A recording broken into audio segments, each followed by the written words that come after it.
Imagine waking up after a full night of sleep, getting out of bed, and still feeling like your battery is stuck at 20%. You drink water, eat what you believe is a healthy breakfast, but somehow, you're still exhausted. And here's the part that may surprise you. Some foods that are genuinely healthy can leave you feeling tired when they don't provide the combination of nutrients and energy your body needs. That doesn't mean healthy foods are bad. It means that healthy and satisfying for your body's current needs are not always the same thing. If you've been eating clean, cutting back on processed foods, and trying to take better care of yourself, yet you constantly feel drained, there may be something missing from the bigger picture.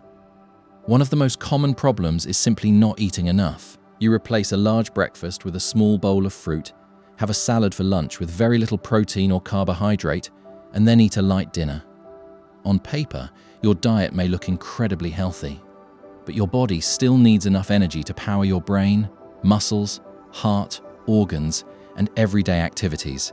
Think of your body like a smartphone. You can have the best phone in the world, but if the battery isn't getting enough charge, it won't matter how advanced the software is. If your meals consistently provide too little energy, fatigue can become almost impossible to escape. This is particularly important if you're physically active, still growing, doing demanding work, or your body needs more energy than usual. Sometimes the meal looks healthy, but it's missing the nutrients that help keep you satisfied and energized. Take fruit, for example. Fruit is nutritious and provides vitamins, minerals, water, and carbohydrates. But if your breakfast is only a piece of fruit and coffee, you may not be getting enough protein, fat, or overall energy to keep you satisfied for long. You may feel energetic initially, but later you might find yourself hungry, distracted, sluggish, or reaching for another quick source of energy. A more balanced meal could combine fruit with something containing protein and healthy fats, such as plain yogurt and nuts. The goal isn't to stop eating fruit. The goal is to build a meal instead of relying on one food. And that brings us to another major piece of the puzzle: protein. Protein isn't just something athletes need. Your body uses protein to build and maintain muscles and tissues. If you're eating mostly vegetables, fruit, soups, or grains while consistently overlooking protein-rich foods, your meals may not be as satisfying as they appear.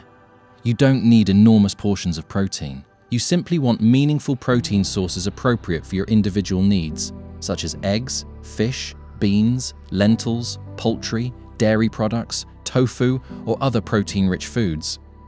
Now let's talk about carbohydrates, because this is where a lot of confusion happens. Carbohydrates are not automatically the enemy.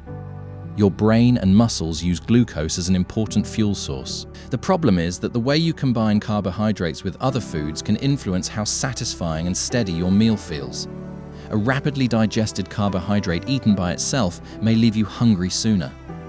Compare that with a meal containing carbohydrates alongside protein, fiber, and some healthy fat.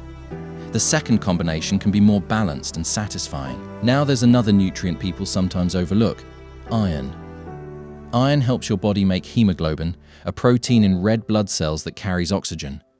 When someone has iron deficiency, fatigue can be one of the symptoms. But don't automatically assume you're iron deficient just because you're tired. Fatigue has many possible causes. If you're concerned about iron deficiency, talk with a healthcare professional rather than randomly taking iron supplements.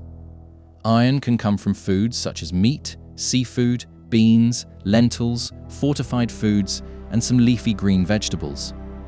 Vitamin C can also help improve absorption of iron from plant foods, or oatmeal combined with milk or another protein-rich option. The goal isn't to stop eating fruit.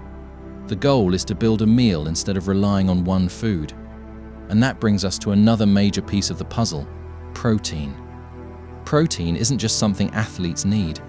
Your body uses protein to build and maintain muscles and tissues. If you're eating mostly vegetables, fruit, soups, or grains while consistently overlooking protein-rich foods, your meals may not be as satisfying as they appear.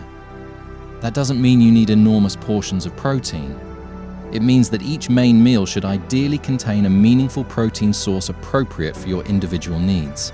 That could include foods such as eggs, fish, beans, lentils, poultry, dairy products, tofu, or other protein-rich foods. Now let's talk about carbohydrates, because this is where a lot of confusion happens. Carbohydrates are not automatically the enemy. Your brain and muscles use glucose as an important fuel source. The problem is that the way you combine carbohydrates with other foods can influence how satisfying and steady your meal feels. For example, a meal dominated by rapidly digested carbohydrates with very little protein or fiber may leave you feeling hungry again sooner. Compare that with a meal containing a carbohydrate source alongside protein, fiber, and some healthy fat. The second combination can be more balanced and satisfying. So instead of asking, should I eliminate carbohydrates? A better question is, what does this carbohydrate come with? Brown rice with beans and vegetables is very different from eating a large amount of a refined carbohydrate by itself. Whole grains, beans, lentils, vegetables, fruits, and other minimally processed carbohydrate sources can fit perfectly well into a healthy diet. Now there's another nutrient people sometimes overlook: iron. Iron helps your body make hemoglobin, a protein in red blood cells that carries oxygen. When someone has iron deficiency, fatigue can be one of the symptoms. But here's the important part. You shouldn't automatically assume that you're iron deficient just because you're tired. Fatigue has many possible causes. If you're concerned about iron deficiency, especially if you have other symptoms or risk factors, it's better to talk with a healthcare professional rather than randomly taking iron supplements. Too much iron can be harmful. Iron can come from foods such as meat, seafood, beans, lentils, fortified foods, and some leafy green vegetables. For people who primarily eat plant-based foods, paying attention to iron intake can be particularly important because plant sources contain non-heme iron, which isn't absorbed as efficiently as heme iron from animal foods. Vitamin C can help improve absorption of non-heme iron, which is one reason foods like beans or lentils can be paired with vegetables or fruits rich in vitamin C. But iron isn't the only nutrient worth considering. Vitamin B12 is another important nutrient involved in normal blood formation and nervous system function. B12 is naturally found mainly in animal-derived foods, while some plant-based foods are fortified with it. People who avoid animal products may therefore need to pay particular attention to reliable sources of B12. Again, persistent fatigue isn't proof that you're deficient. Testing and professional guidance are much more useful than guessing. Now let's talk about something incredibly simple that people sometimes confuse with hunger or low energy: hydration. Not drinking enough fluids can contribute to symptoms such as tiredness, headache, dizziness, and difficulty concentrating. And sometimes people spend so much time thinking about what they're eating that they completely forget about what they're drinking. Water should generally be your main source of hydration, while your needs can vary depending on factors such as activity, weather, diet, and health. If you're sweating heavily, working outside in hot weather, or exercising, your fluid needs can increase. But there's another common trap here. People sometimes replace water with lots of caffeinated drinks because they feel tired. Coffee or tea can temporarily make you feel more alert because caffeine stimulates the nervous system. But using caffeine to repeatedly cover up underlying tiredness can become a cycle. You feel tired, you drink caffeine, you temporarily feel more awake, then you sleep poorly. The next day, you're even more tired, and you reach for more caffeine. If that sounds familiar, the solution isn't necessarily another cup. It may be worth looking at your sleep schedule and overall routine.